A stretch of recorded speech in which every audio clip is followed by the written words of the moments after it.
Good morning, everyone. I am going to make some bread today for Annette, and those of you that have a hard time making bread just like to see how it's done, or at least how I do it. So I'm inviting anybody that would like to watch to join in the fun. Grab your stuff and make some bread. I'm going to go ahead and I'll give you a screenshot or two of the directions that I'm using anyways, and then if you want to follow along, you can pause and go as you please, okay? Well, I will go ahead and get started, and gonna put this on a little stand so it's stable. All right, guys, hold on just a moment. So just to get an idea of the ingredients that you're gonna need, so this particular bread you can make into a challah, or you could just make it as a loaf of bread, whatever you prefer. We're gonna need 2 eggs, a half a teaspoon of active dry yeast. You need 4 cups of flour, approximately, because give or take. A 1/4 cup of honey, a half a tablespoon of salt, which I usually don't even do that much. I cut it in half of that even. I never put as much salt as it asked for, but this is the directions, and if you choose to use that much salt, you go for it. I also need 2 tablespoons of oil, but you will need extra oil for your bowl to let the dough rise in. You're also going to need 1.5 cups of warm water. That'll help activate the yeast. Once we get started, you will be able to kind of see why as far as the warm water and yeast goes. So be just a moment. Join the fun. Hello everyone that's watching this video. So I'm going to go ahead and get started with my bread. And I've got here a wonderful glass bowl. I like using the glass bowl. You can use whatever bowl you prefer. I just find that for the rising process and what I do, it works out great. So you can make your own choice. We're going to go ahead and get started. I've got here 1.25 cups of warm water. I'm going to go ahead and pour into the bowl. Next, we're going to go ahead and get our yeast. We have our active dry yeast. And I prefer the jar. I keep it in the refrigerator. That is one tip I can give you guys. Make sure you keep your yeast in the fridge. So we need a half a teaspoon of that. I've got my trusty half a teaspoon. I'm going to go ahead and just kind of put it over the warm water. And what you'll begin to see is it's activating with the warm water. And I'm going to do a quick little maneuver just to kind of show you what it's going to look like. And so just so you can see, it's already started on the top to kind of just kind of dissolve, but it's got a little bubbling effect that it does as well. And that's kind of what the yeast is supposed to do. Of active dry yeast. Now we're going to go ahead and add our other ingredients, the oil, the salt, the egg, and the honey. So I'm going to go ahead and crack the egg and put it in there. Go ahead and start with that. We're going to go ahead and add, one trick I use, I'm going to put my olive oil, because I use olive oil, or I have avocado oil, whatever oil you prefer to bake with. Go for it. I'm going to do my 2 tablespoons of olive oil. I'm going to put it in the thing I'm going to use the honey in. And the only reason for that is it makes it easier to clean out. It'll slide right out afterwards. So we're going to go ahead and do that first. Here we got our oil. Go ahead and put that in there. I'm going to add a 1/4 cup of honey. So I like to make sure I use raw, unfiltered 100% honey. Not sure if you know this, but a lot of the honey that you get in the grocery store, if it doesn't say 100%, it can be mixed with just some, other sugar substitutes. For instance, corn syrup. So I only use the raw honey when I'm purchasing it for my consumption. Okay, now I've got that in there. I just got to add, and I don't know if you can see this, but almost all the honey comes out. Once I put the oil in here, and then I put the honey, it slides right out. Less of a mess. And now we're going to go ahead and do our salt. In this particular recipe called for, I think it was like a half a tablespoon of salt. I'm only going to use 1 teaspoon of salt. I usually just eyeball it, but I figured I should probably be a little bit better since you guys might be watching me. And you can use whatever salt you prefer. I prefer using sea salts. Right now my choice is the Celtic sea salt. I like it. It's really good. It has a lot of different minerals in it and it's good for you. In small doses. Nothing like good healthy ingredients to go in your bread, right? So the other thing I like to use and I prefer using is organic flour. So all my flours I'm going to get are reliable companies, making sure that they're just better quality. So I got my organic flour I'm going to be using for this, and then we'll get started on stirring. So we've got our cup size, and I'm going to go ahead and start by just putting 1 cup of flour in here, and then I'm going to mix it.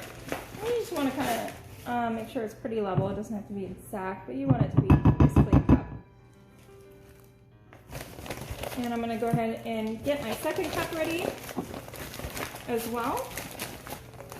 And just so you all know, I skipped a step. I was supposed to mix my egg and stuff in there, and I got ahead of myself. So now I've got 1 cup in there of my flour along with the stuff I still haven't mixed. But just so you know, you were supposed to mix the honey, the oil, the salt, and mix that all in your water before you added the flour. So I got a little ahead of myself. But it shouldn't make a huge difference. I've only added 1 cup, and I'm going to go ahead and I'm using, this is kind of a weird thing, but it helps limit the amount of mess on the spoon. I'm using the back side of my wood spoon to stir my flour. I learned about it on a YouTube channel. It was like a random little thing, and I thought it was a neat idea. So here's a second cup, and we're only doing about 4 cups, and it's really based on the consistency of your dough. It needs to be a smooth, elastic dough. So as I keep on stirring, and I'm going to show you what this looks like just after 2 things of flour.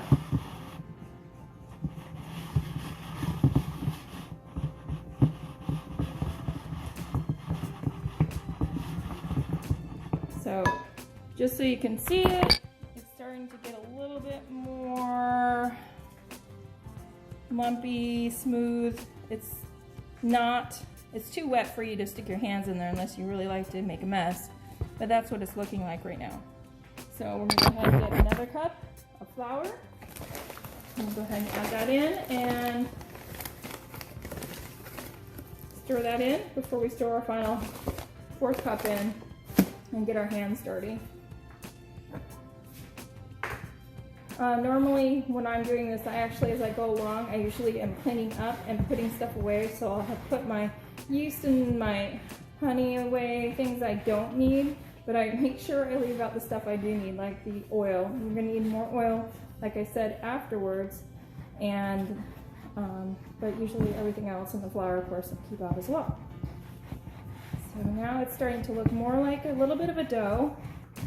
It's starting to ball up a little bit, but it's still too sticky.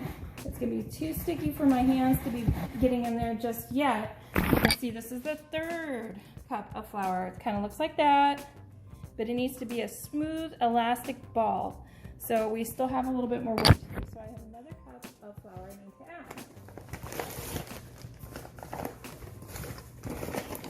add. And I'm almost out of this particular flour, but I have a backup one just in case I run out. So I have approximately a cup in there, and I'm going to give this another couple more stirs, try and coat this a little, and I'm going to get my hands in here and start kneading this dough. And you can actually do it on your countertops. I just don't do it. I usually just do it in a bowl. So you can do whatever you prefer. At least for this time, at this moment, for this particular bread.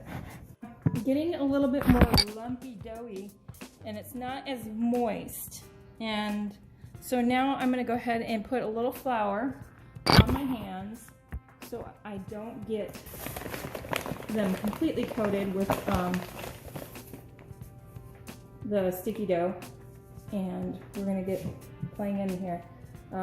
Just get a little bit of flour on here and kind of work off the dough off the end, and it just eliminates, again, a little bit of the mess as you go along.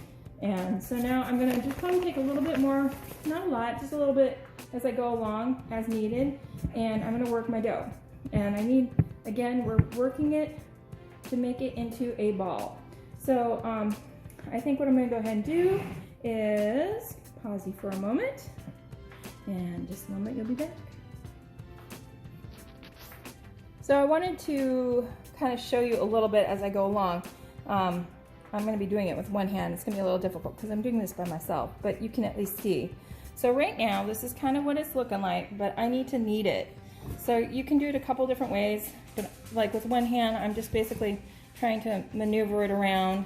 And if it's still really wet, you just need to kind of feel it. If it's feeling really wet, you need to add flour to it. And I can feel a lot of stickiness, but I also have a bunch of flour on the bottom that I'm trying to work in here. Some of the dough from me just not kneading it very good, but you can just work it in there. You can kind of see how I'm doing this, I hope. I don't know, maybe not. Hopefully you can see it. So as I continue to do this, in just a moment, I'm going to show you what the bread is going to look like once it's in the stage where you're going to let it rise, okay? So I wanted to go ahead and show you right now. This is kind of where the dough's at. It still needs a little bit more work. It's still too wet and sticky. And so I decided to go ahead and put it on the table, or on my countertop rather, and try and work a little bit more of the flour into it so it's not as sticky. And that's why I say it's approximately 4 cups, but it's really going to depend on maybe you got a little too much water in there, maybe the weather, maybe the elevation. Different things can affect your dough. So where I'm at, it's really humid here in eastern Texas, northeast Texas. And so now I've got kind of that elastic doughy bread, and you can kind of see it's bouncing back a little bit, got a little bit of a bounce to it. That's good, looks good. It's kind of a smooth elastic dough. So this is kind of where my bread is at. This is gonna sit for a second. One thing I do before I put the oil in is I'm gonna kind of clean out all this loose stuff out of this bowl, and I'm just gonna reuse it. You can get a new bowl if you want, but I had some more dishes for me, so I'm kind of funny like that. So I'm gonna go ahead and clean this out. I'll put a little bit of oil and show you what a little oil looks like, and then show you what I do with it. Okay, so now I've cleaned out my bowl. I'm gonna go ahead and just add a little bit of oil. It's probably maybe like a tablespoon, basically enough to coat your dough. Here's my dough. I'm gonna add it to my bowl, and just so you can see, there's not, I don't know if you can even see it, there's not very much oil in there, but I'm gonna just toss my dough around so it's coated, and it just helps it so it doesn't stick to the edges once it's rising. And there it is. You can kind of see the little glossiness that's there, and again, that's just gonna make it so it doesn't stick to your sides of your bowl. Now what I'm going to do is I'm just going to use, you can use whatever you want. I'm going to put some saran wrap. This is actually the press and seal. This stuff is great, just really good stuff. So I'm going to put this on here. I'm going to put a towel over this, and then I'm going to stick it outside. I am going to stick it outside because the humidity and the heat outside, this bread will rise double in no time. So we're going to let it go out there for an hour and a half. I might check on it about an hour, see if it's doubled in size. If it is, then I'll go ahead and bring it inside and do it. You have a 2-rise process with most doughs, with most breads, and that's what we're gonna do. So, okay, put this on top of the bowl, put my towel on top, and I'm gonna stick it outside. Okay, you guys, so here's my bowl. It's in saran wrap. Got my towel, and now I'm gonna stick it outside. And I just want to do this real quick just to let you know that you don't have to stick it outside. You can actually just put it in a place that's going to be a warm place. You just need some warmth. And if you have AC like we do, it might be a little too cool in here. It might take a whole lot longer for it to rise. And that's again why I also stick it outside. I put the towel on for just extra protection from potential bugs, but that's why I use the press and peel, because that stuff sticks and I don't have to worry about anything crawling into my bowl that I don't want. Hey everybody. Okay, so it's been about an hour and a half. It's doubled in size. Got a beautiful dough here.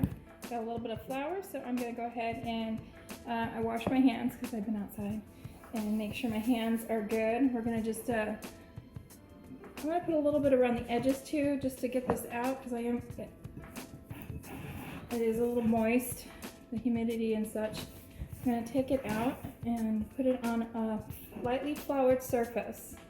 And so I've just probably got about just a little bit here, so I can work my dough a little, get it nice and soft.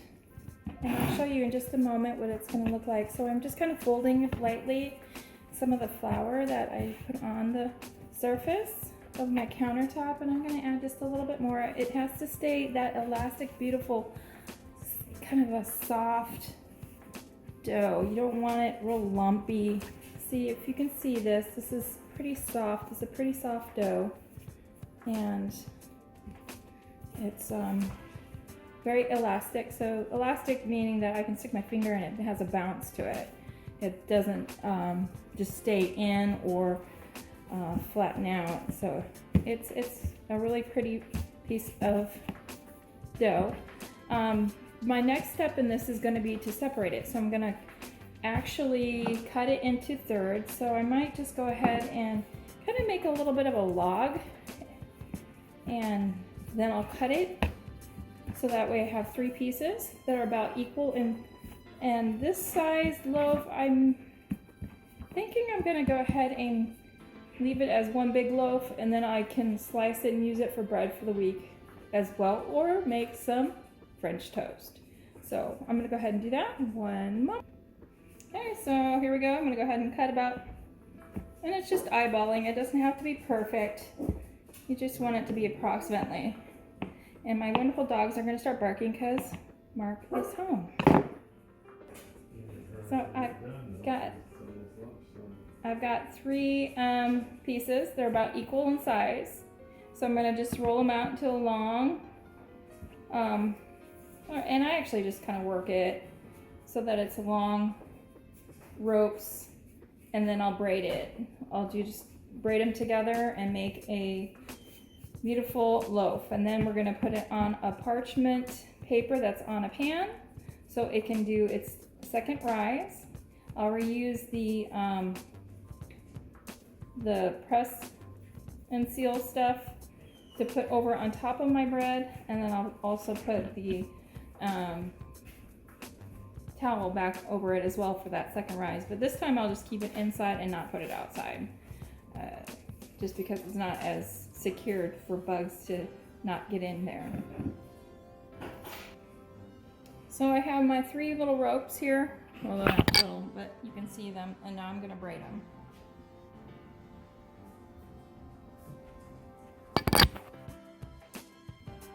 When I start it, I usually kind of pinch some ends together after I braided it just a tad bit. I don't know if you can see that. And I'm just going to finish my braid, and then I'll put it on my pan that has the parchment paper before we let it do the second rise. So real quick, I just want to show you, here it is braided. I've kind of got it a diagonal, I can't even talk. And it will get bigger on that next rise, and then we'll bake it. Okay, so an hour's gone by. This is what the challah looks like now that it's kind of all ready to go. I'm going to be doing an egg brush on it. So I mixed 1 egg. That was one of the 2 eggs that was part of the recipe. Then I'm going to go ahead and brush it on. And after that, then it'll go in the oven for roughly 25 to 30 minutes. And you can see it's just, you just lightly brush it on. You want to make sure that it's evenly coated as best as you can. And then stick it in the oven. And I've got it preheating. It should go off pretty soon for 375. That's what you're going to bake this at. And if you choose to, you could also put on top some sesame seeds or poppy seeds, or you can even sprinkle it with a little bit of like kosher salt or something if you wanted to, some garlic, the wonderful little minced garlics that you can buy at the store. You could probably put a little bit of that on there if you wanted to, and some seasonings if you wanted. It's not required. For this bread though, I'm not going to be doing that. I'm just going to be doing the egg wash and then baking. Okay, here's the bread. I took it out just now and got a nice brown color on it. All done. Gonna test it out. I'm gonna put it on the rack to cool and have it later today.